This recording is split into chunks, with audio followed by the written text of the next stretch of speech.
Yo, what's up? Welcome back to my channel, Automatic Works. So,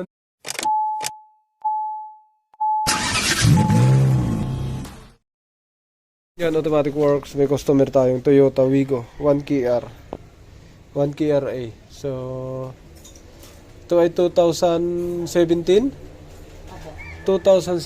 yung mga ganitong design. So, tingnan natin kasi ang concern ni ma'am, nag-check engine daw, taka check automatic transmission. So, tingnan natin kung fuse or relay or wirings or madumi siya.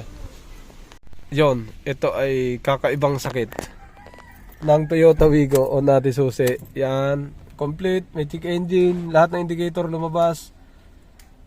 Lumabas yung 80 tapos namatay, off, on, 80, tsaka temperature namatay, check engine buhay. Start natin. Automatic transmission, start. Hindi mandar. Isa pa. Hindi na mandar. Park, may nabunot yata eh. Start. Namandar siya. Rev. Yun, yung sakit niya. Pumipitik yung check engine tapos yung 80, yan ah. Yan, check engine 80 tapos check engine. Yan ah. Yun ang sakit niya mga sir. So, umpisa na natin gawin yan. Tingnan natin kung saan. Fuse muna, yan dito. Fuse in relay. Tapos punta tayo dun sa mga electrical wirings. Tapos throttle body, kung saan. Troubleshoot tayo dyan. So, lumalabas na siya pagka sinasalubong mo. Yan ah. Sinasalubong mo yung acceleration. Yan o. Parang pag nahihirapan to, lumalabas siya o. Yan o. Pag binigla mo, yan o. Tapos pag nasa taas na siya, hindi naman siya lumalabas. Pero pag biglain mo, tsaka minsan daw namamatay sila, nawawala ang hatak. Okay. Isa-isahin natin to mga sir. Pero kailangan ko na rin palinis yung sludge. On mo nga susi ma'am. So ito, lilinisin natin yung throttle kasi doon siya nag-hesitate eh. Dito muna tayo mag-umpisa bago tayo on lang ha. Yun, lumabas naman siya. Off. Alright, yun yung trabaho niya. Sa nakita ko mukhang maluwag na to. Sana kaya pa. Okay, buksan natin yan. Yung mga sir, una nating trinace yung throttle body. Yung throttle body ni ma'am may kasamang TPS, may kasamang idle control. Yan. So dito sa likod, napakadumi. Yan o, lalo na dito sa butas na maliit. So puno ng oil sludge, linisin natin yan. Dito tayo mag-umpisa dahil nangyayari siya kada apak mo na accelerator. Apak na accelerator. Kung hindi ka naman umapak na accelerator, hindi naman siya lumalabas. So dito nag-uumpisa. Linisin muna natin to. Sir, nabaklas na natin ito. Dito sa throttle body, hiniwalay natin yung kanyang servo. Yan o, napakadumi yan. So kung hindi kita, ayan. Napakadumi o. Yung ito magkukosto ng stoppage ng RPM. Idling, stoppage or di kaya delay magkukosto pagka ganyan nakadumi. So ito naman, hindi laging nadudumi. Matagal, ang nangyayari nito, matagal na panahon hindi nalinis. Kaya ganito po siya. So normal yan na ganyan, kasi madudumihan talaga yan. Huwag lang masira. Okay, lilinisin natin yan. Kasama to. Tapos itong TPS, hindi na natin gagalawin. Ito lang, yung dinadaanan din nito na butas, dun sa loob. Pag lumaki yan, dito, ito, yung kita dito yan eh. Yan, yung butas na yan. Pag lumaki yan, may sisingaw na hangin. Dapat saktuhan lang din dyan. Yan yung butas na yun. Nasa loob. Yan.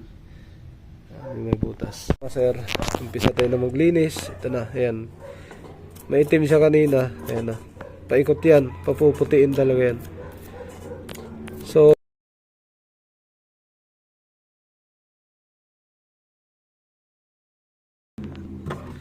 kaya subok lang muna. Subok-subok lang dito. Ayan, namuti na siya. Ayan. Sana wala nga siya problema. Okay. Ganyan lang naman, gasolina. Ayan.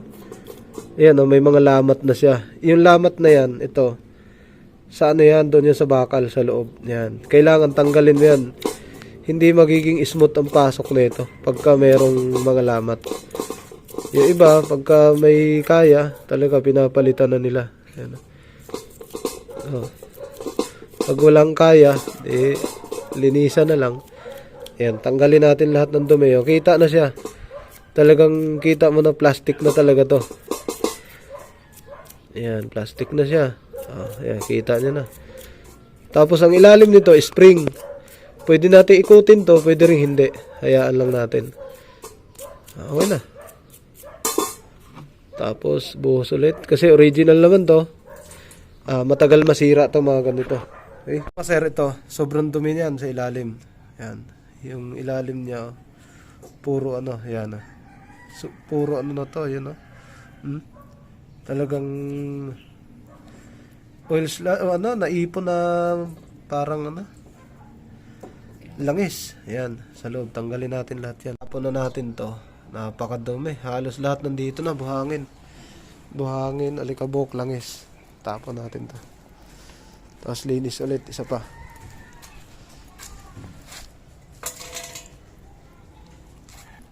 Sir, buo na. So, malinis na siya.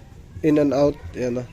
Wala na yung mga namumuong namumuong langis. Yan, sa loob wala na. Ayan. Malinis na siya pati dito. Yan. Yan ang mahalaga dito. Yan, kasa natin to. Pasok natin yan.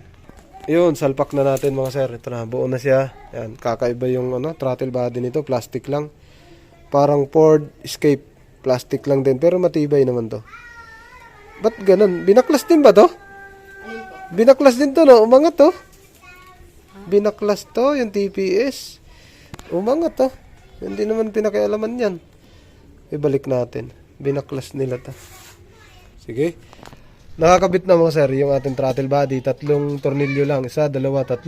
Tapos yung mga saksakan, nakakabit na rin. Ngayon, titingnan natin sa ilalim kung gumana. Ma'am, on nyo susi. On, tingnan natin kung gagana yan sa ilalim yun. Yung kulay puti, lalabas pasok yan eh. On. Naka-on na. Off. Kapiraso lang yung galaw. Ayun, yun. Ganun siya. Yun, dapat. Off. On.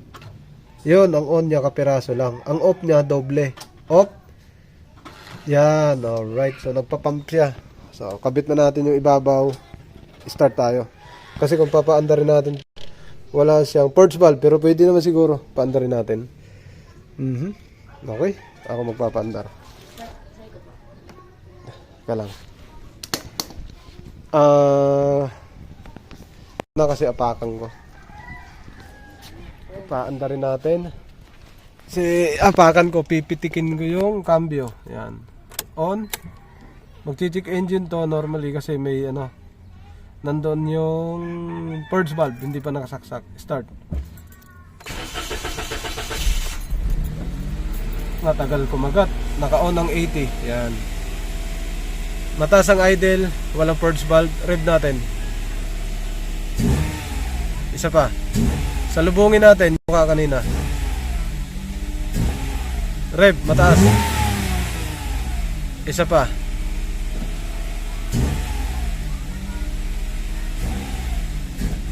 Ayun, meron pa rin. Ayun, Yun. Yun, check engine na yan sa purge valve. Kasi hindi nakakabit. So, ilagay natin yung purge valve ngayon dahil hindi naman siya nakasama. Mataas ang idle. Okay. So, nakabit na natin lahat yung throttle body. Nalinis natin. So, same issue. Yan, pumipitik siya. Pagka high RPM, wala naman siya. Pero pag sinalubong mo siya dito sa baba, yan bago siya umangat. Okay. Mukhang nagugulat yung nagugulat yung voltahe. Yan Yan nadidili siya tapos lumalabas yung dito tayo. 80.